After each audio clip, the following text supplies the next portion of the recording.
Assalamualaikum warahmatullahi wabarakatuh. Shalom, Om Swastiastu, Namo Buddhaya, Salam Kebajikan Rahayu, salam sejahtera bagi kita semua. Sebelumnya, kami dari kelompok 6 akan mempresentasikan hasil kerja dan hasil diskusi dari kelompok kami mengenai Retiks, etiket, sistem rembangan Jember berbasis web. Adapun anggota dari kelompok kami, yang pertama, Nasya Meldina Oktaviani 24091377 Rintan Favitria 24091377 dan saya sendiri Jen Binariskina 24091377 Selanjutnya yang akan kami bahas, yang pertama yaitu bab 1 perencanaan sistem. Untuk poin A yaitu perencanaan sistem. Dan yang pertama yaitu latar belakang.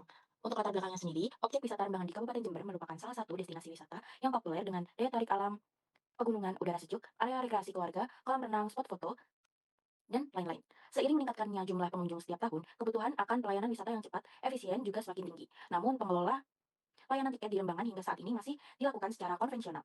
Pembelian tiket yang masih dilakukan di loket secara langsung, pencatatan manual, serta belum adanya sistem digital menimbulkan berbagai permasalahan seperti antrean panjang saat libur, pencatatan pengunjung yang kurang akurat, potensi kesalahan transaksi, serta keterbatasan data untuk analisis kunjungan wisata. Oleh karena itu, pengembangan sistem etiket berbasis web menjadi solusi strategis untuk meningkatkan kualitas layanan pariwisata.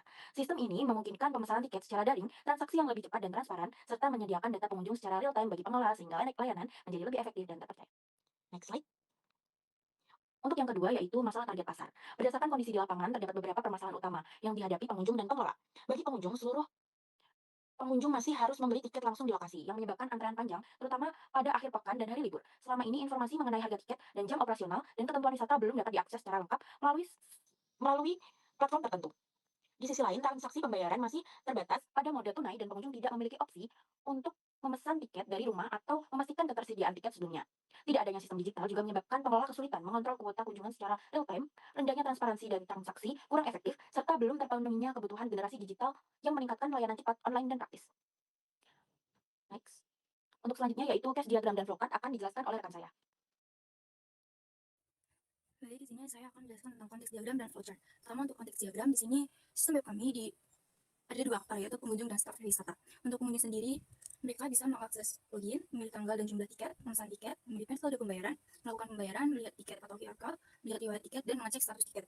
Lalu untuk stafnya, mereka bisa mengakses QRUD pengunjung, QRUD wisata, QRUD tiket, QRUD transaksi, dan scan QR code.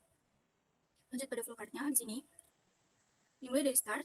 Para pengunjung pertama harus memasukkan email dan password. Lalu setelah memasukkan email dan password, pengunjung ditujukan pada homepage pengunjung. Di sini pada homepage mereka disajikan pada 3 opsi, yaitu pertama pesan tiket, riwayat tiket, dan info wisata. Pertama pesan tiket. Di sini setelah pengunjung memilih opsi pesan tiket, mereka bisa memilih tanggal kunjungan dan jumlah tiket. Lalu lanjut pada pilih metode pembayaran berupa kris atau transfer. Setelah metode pembayaran berhasil, mereka akan ditampilkan halaman tiket berhasil dibuat atau berupa QR code. Kedua, pada riwayat tiket. Di sini pengunjung bisa memilih riwayat tiket untuk melihat tiket yang sudah dibeli atau bisa mengecek status tiket, yaitu dengan pilih tiket. Lalu mereka akan mengecek tiket tersebut apakah sudah valid atau tidak valid. Jika valid, maka nanti tiket ditampilkan dengan berhasil diverifikasi atau siap digunakan. Lalu jika tidak valid, maka tiket ditampilkan dengan tidak valid dan sudah digunakan. Lalu yang terakhir yaitu untuk opsi info wisata, pengunjung hanya bersifat read only. Mereka hanya bisa melihat dan membaca info berupa jam operasional, harga tiket, fasilitas, dan lokasi. Saja selanjutnya akan dilanjutkan oleh rekan saya. Oke, untuk selanjutnya yaitu target pasar dan kebutuhan yang diselesaikan. Sistem Retiks dirancang untuk mengatasi permasalahan inefisiensi transaksi dan pengelolaan tiket yang dialami oleh pengunjung maupun pengelola objek wisata Rembangan Jember. Target pasar sistem ini mencakup wisatawan lokal maupun luar daerah sebagai pengguna layanan serta pihak pengelola sistem sebagai administrator sistem. A, atau yang pertama yaitu kebutuhan pengunjung berupa menciptakan kenyamanan. Bagi pengunjung, Retiks memberikan kemudahan dengan menghilangkan antrean panjang di loket melalui pemesanan tiket berbasis web. Sistem ini dapat diakses selama 24 jam sehingga pengunjung dapat membeli tiket kapan saja dan dari mana saja. Selain itu, Retiks mendukung pembayaran digital seperti kris dan transfer bank serta menyediakan tiket elektronik berupa QR code sebagai bukti transaksi yang aman dan praktis. Next slide. B atau yang kedua yaitu kebutuhan pengelola meningkatkan efisiensi dan kontrol. Bagi pengelola, Retik membantu meningkatkan efisiensi operasional melalui verifikasi tiket berbasis QR code yang cepat dan akurat, sehingga ini juga mencegah kecurangan karena setiap tiket bersifat unik dan memiliki sistem penggunaan. Selain itu, pengelola dapat memperoleh laporan penjualan dan data pengunjung secara real time, mengatur kuota kunjungan harian, serta memperbarui informasi wisata secara instan agar selalu akurat dan mudah diakses oleh calon pengunjung. Untuk yang kelima yaitu ruang lingkup sistem dan batas sistem. Yang pertama, ruang lingkup sistem. Ruang lingkup sistem mencakup seluruh proses dalam website etiket rembangan, mulai dari login, penggunaan, hingga penerbitan tiket dalam bentuk QR code, serta pemeriksaan riwayat dan status tiket. A, yaitu modul autentik dan akses. Sistem mengelola login menggunakan email dan password, serta menyediakan menu utama pesan tiket, riwayat tiket, dan informasi wisata. B, yaitu modul pembelian tiket. Pengguna memilih tanggal kunjungan, jumlah tiket, dan metode pembayaran yang tersedia kris atau transfer. Setelah pembayaran berhasil, sistem menghasilkan tiket QR Code. C, yaitu modul riwayat dan validasi tiket. Pengguna dapat melihat riwayat tiket dengan mengecek status tiket, baik valid maupun sudah digunakan. Next slide. Selanjutnya D, selanjutnya D, modul informasi tiket.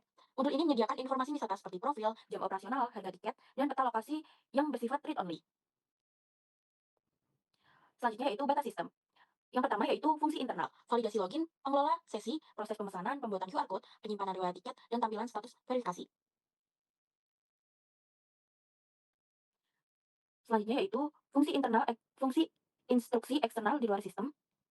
Instruksi eksternal berupa penggunaan sebagai aktor, sistem pembayaran, pihak ketiga, yaitu kris atau transfer, serta sistem verifikasi lapangan, yaitu scanner tiket. Next. Next slide. Oke, selanjutnya yaitu kebutuhan bisnis dan kebutuhan user yang akan dijelaskan oleh rekan saya. Baik, untuk selanjutnya saya akan menjelaskan mengenai business requirement dari konteks diagram. Jadi sistem ini itu harus dapat memberikan akses dengan memverifikasi identitas pengunjung yang terdaftar. Ini dengan memungkinkan pengunjung untuk login dahulu sebelum memasuki halaman utama sistem. Alurnya dari start atau pertama kali pengunjung membuka sistem, itu pengunjung masukkan email dan password. Kemudian sistem harus dapat memverifikasi kesalahan apabila proses login gagal. Hal ini memungkinkan pengunjung untuk mengulangi proses login lagi apabila login yang sebelumnya itu gagal karena tidak sesuaian antara email dan password pengunjung. Alurnya saat pengunjung masukkan email dan password, itu tidak bisa berganti ke page selanjutnya. Kemudian, sistem harus dapat menampilkan halaman utama apabila proses login sukses, dengan menampilkan opsi info wisata, pesan tiket, dan juga riwayat tiket di bagian halaman utama. Opsi tersebut terdapat pada homepage pengunjung.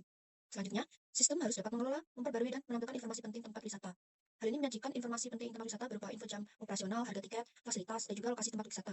Informasi tersebut berada pada halaman info wisata. Selanjutnya, sistem harus memungkinkan pengunjung atau pengguna untuk memilih opsi tiket. Jadi pengunjung nanti memilih dua opsi tiket yang ditampilkan di sistem, yaitu ada opsi pesan tiket dan juga riwayat tiket. Hal tersebut ada pada blok pesan tiket dan riwayat tiket. Kemudian sistem harus memungkinkan pengunjung untuk dapat memesan tiket. Sistem memberikan detail pembelian tiket kepada pengunjung berupa pilihan tanggal kunjungan dan juga jumlah tiket yang ingin dibeli. Alurnya dari pesan tiket, kemudian halaman pilih tanggal kunjungan dan jumlah tiket. Next slide. Selanjutnya sistem harus dapat menampilkan dua opsi metode pembayaran. Hal ini dapat membantu mengurangi kesalahan staf wisata dalam perhitungan pembayaran manual.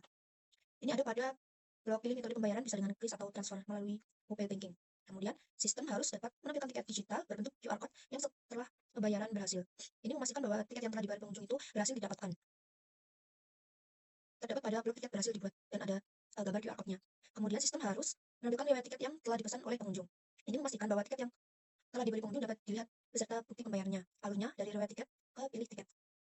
Kemudian, sistem harus dapat memverifikasi dan memvalidasi validitas tiket. Ini memastikan bahwa tempat wisata hanya dapat diakses oleh orang yang memenuhi syarat sebagai pengunjung, yaitu pengunjung yang sudah membeli tiket. Terdapat pada blok apakah tiket valid.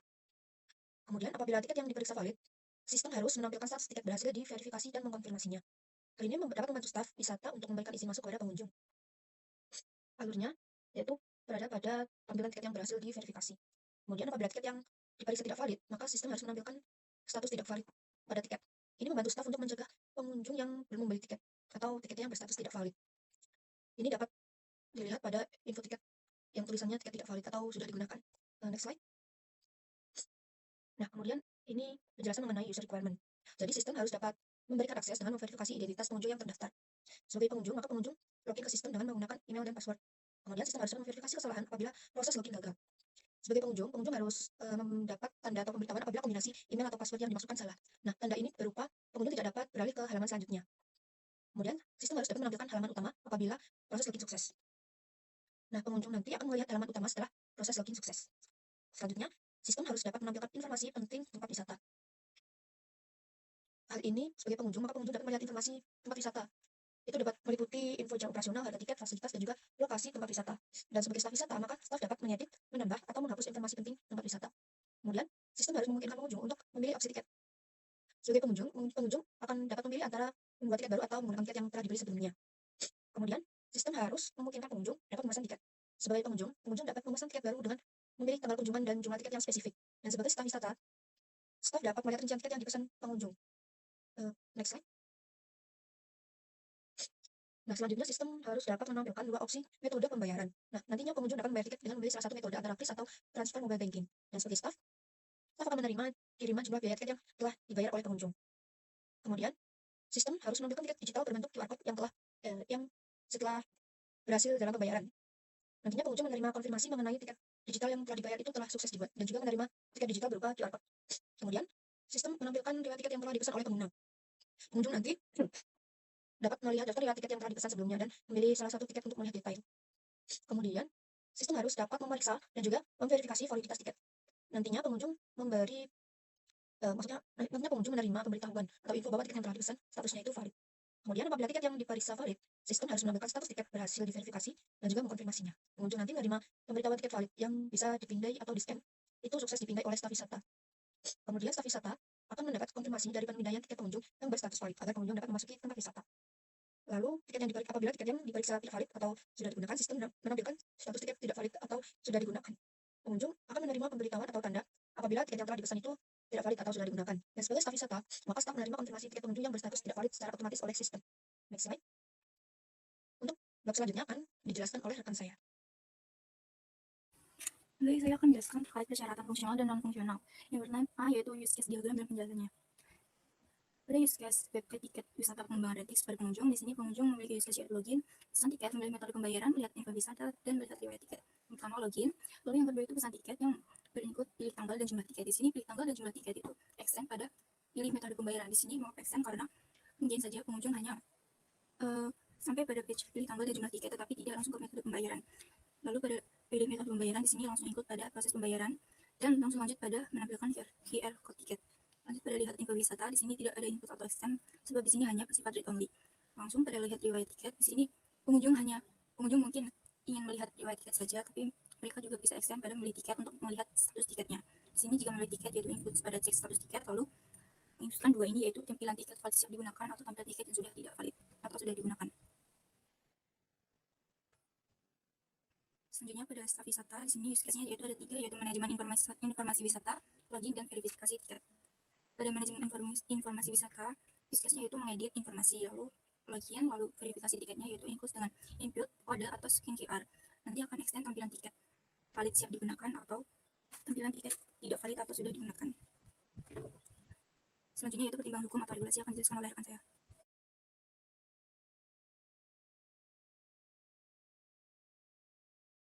Kemudian saya akan menjelaskan mengenai pertimbangan hukum atau regulasi. Nah, dalam merancang sistem etiket wisata rombongan ini, maka harus mempertimbangkan terlebih dahulu persyaratan hukum atau peraturan yang ada di Indonesia. Ini dilakukan agar dapat memupuk kepercayaan pengunjung bahwa pengelola tempat wisata dapat menjamin keamanan data pribadi mereka. Beberapa regulasi yang harus dapat dipenuhi oleh pengelola atau pemilik tempat wisata itu terdiri dari perlindungan konsumen, perlindungan data pribadi pengunjung, dan juga perlindungan informasi transaksi elektronik. Nah, setiap bagian sistem ini harus berjalan sesuai peraturan yang berlaku. Karena jika mengalami kegagalan, maka pengelola akan mendapat sanksi dan juga kehilangan kepercayaan pengunjung. Nah, berikut ini beberapa regulasi hukum yang dapat dijadikan acuan terkait perancangan sistem etiket wisata. Yang pertama, ada Undang-Undang Nomor 27 Tahun 2022 tentang perlindungan data pribadi. Ini mengatur mengenai pentingnya perlindungan data pribadi pengunjung. Nah, bagi pengelola tempat wisata yang ingin menggunakan data pribadi pengunjung harus menjaga privasi dan keamanan data pengunjung sesuai ketentuan yang berlaku. Yang kedua, ada Peraturan Menteri Kominfo Nomor 20 Tahun 2016 tentang perlindungan data pribadi melalui sistem elektronik. Hal ini menjelaskan bahwa hanya informasi yang relevan dan sah secara hukum yang boleh didapatkan pengelola sistem etiket. Dan yang ketiga, Peraturan Pemerintah Nomor 80 Tahun 2019 tentang perdagangan melalui sistem elektronik. Ini slide sebelumnya. Peraturan ini menegaskan bahwa pengelola sistem itu harus bertanggung jawab melindungi data pengunjung yang berperan sebagai konsumen dari kegiatan perdagangan elektronik. Perlindungan ini mencakup menjamin keamanan transaksi secara online dan keamanan data transaksi pribadi. Ekosistem perdagangan elektronik yang aman dan terpercaya diharapkan dapat tercipta melalui peraturan ini. Kemudian, yang nomor 4, Undang-Undang Nomor 10 Tahun 2009 tentang Kepariwisataan. Ini menegaskan bahwa pengunjung tempat wisata ini berhak dapat transparansi mengenai pelayanannya. Implementasi prinsip transparansi dalam undang-undang ini berupa adanya sistem etiket sebab pengunjung memperoleh transparansi informasi harga serta dapat meminimalisir praktek percaloan. Dan yang kelima, ada Undang-Undang Nomor 11 Tahun 2008 tentang Informasi dan Transaksi Elektronik. Sebagaimana yang telah diubah oleh Undang-Undang Nomor 1 Tahun 2024, Undang-Undang ini dijadikan dasar hukum untuk menggunakan etiket. Ini menganggap etiket termasuk alat bukti transaksi elektronik sebagai dokumen elektronik yang sah. Selain itu, Undang-Undang ini juga mengatur mengenai tindakan ilegal antara lain phishing, hacking, dan juga pemalsuan data transaksi elektronik. Untuk selanjutnya akan dijelaskan oleh rekan saya. Baik, selanjutnya saya akan menjelaskan terkait bab 2 yaitu desain UI UX. Di sini saya akan menjelaskan yang web untuk menu dahulu, yaitu nanti ketika dibuka akan menampilkan transisi dari logo ke halaman login, lalu pengunjung akan masukkan email dan password, lalu login. Di sini akan ditampilkan 3 opsi, yaitu pesan tiket, info wisata, dan riwayat tiket. Ketika pengunjung memesan pesan tiket, mereka akan ditampilkan opsi memilih tanggal dan jumlah tiket. Di sini pengunjung akan disajikan beberapa kalender sendiri otomatis dan bisa memilih tanggal yang diinginkan saat memesan tiket. Di sini di tanggal 15, lalu jumlahnya kita tulis 4. Lalu lanjut, langsung ditampilkan otomatis total pembayarannya. Di sini pembayaran ada 2, yaitu kris dan transfer bank. Di sini transfer bank juga disediakan pilihan dari beberapa bank. Jika memilih kris, maka pengunjung bisa langsung menekan tombol bayar dan langsung ditampilkan oleh QR code scan kris untuk di-scan. Lalu jika sudah, nanti page ini akan otomatis memunculkan page berhasil dibayar. Lalu jika pengunjung memilih opsi untuk mentransfer bank, sama tadi untuk memencet tombol bayar, lalu akan ditampilkan tampilan pembayaran di mana ada nama VA untuk disalin untuk dibayar di banknya. Dan ini juga bisa disalin. Lalu nanti otomatis jika sudah dibayar akan ditampilkan tampilan verifikasi berhasil dibayar. Lanjut pada menu info wisata. Di sini disediakan gambar yang otomatis bergulir, lalu ada informasi-informasi yang dapat dibaca oleh pengunjung. Lanjut pada riwayat tiket. Di sini pengguna bisa hanya melihat riwayat tiketnya, tapi mereka juga bisa melihat detailnya. Seperti yang pertama, ini detail yang baru dipesan. Detailnya di sini dipencet akan ditampilkan siap digunakan. Di sini tampilannya QR code sebab tiket ini belum digunakan. Jadi jika ini dipencet akan menampilkan QR code yang tadi. Lalu pada riwayat tiket yang sudah digunakan, jika dipencet detailnya, ini akan menampilkan telah digunakan dan selesai. Jika selesai ini ditekan akan menampilkan halaman kembali ke riwayat tiket, tidak QR code sebab tadi sudah digunakan. Itu saja untuk bab dari pengunjung. Lalu untuk stafnya,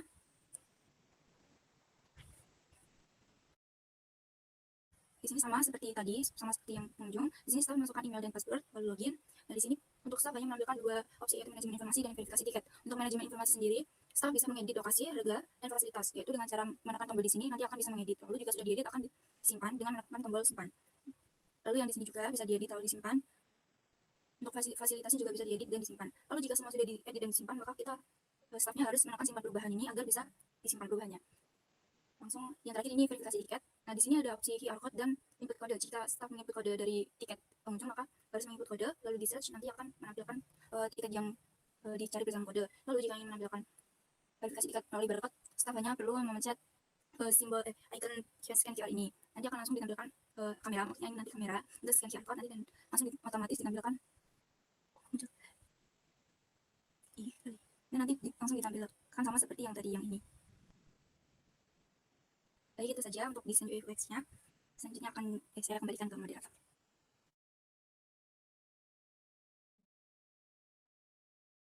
Baik, terima kasih. Sekian dari kami. Mohon maaf atas ketidaksempurnaan dalam penyampaian kita terkait web Netflix ini. Semoga apa yang kami sampaikan dapat mudah dipahami dan dapat dimengerti. Wassalamualaikum warahmatullahi wabarakatuh.